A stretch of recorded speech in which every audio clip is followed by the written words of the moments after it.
All right, so in this section, we're going to look at the Django admin.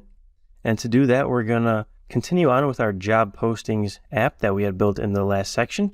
So you can go ahead and open up that project in an editor of your choice. We're going to be in Visual Studio Code, and then hop into the terminal and make sure your virtual environment is activated. So source env scripts activate.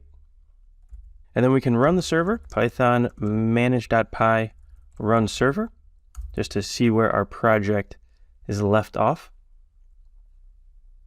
And now that that's booted up, we can go to localhost 8000. And awesome, we can see that we have our project up and running.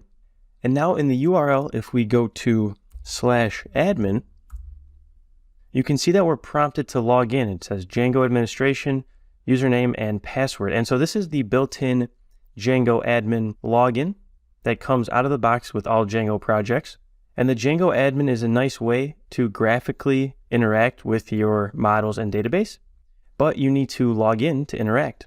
So let's create a user account now. So we'll go back into our terminal and we will Control-C to stop the server.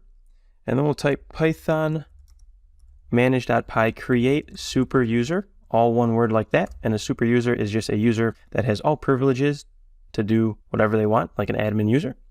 And so it prompts you for a username. I'll just type DJVAC. You can type whatever you'd like. And then an email address, I'll do dom@sup.com.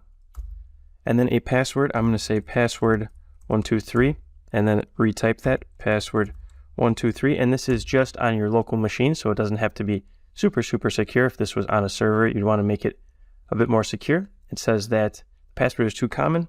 We will type Y to use it anyways, again, because this is just on our local machine. And so now we have a super user created. So let's go back and boot up the server again. So python manage.py run server.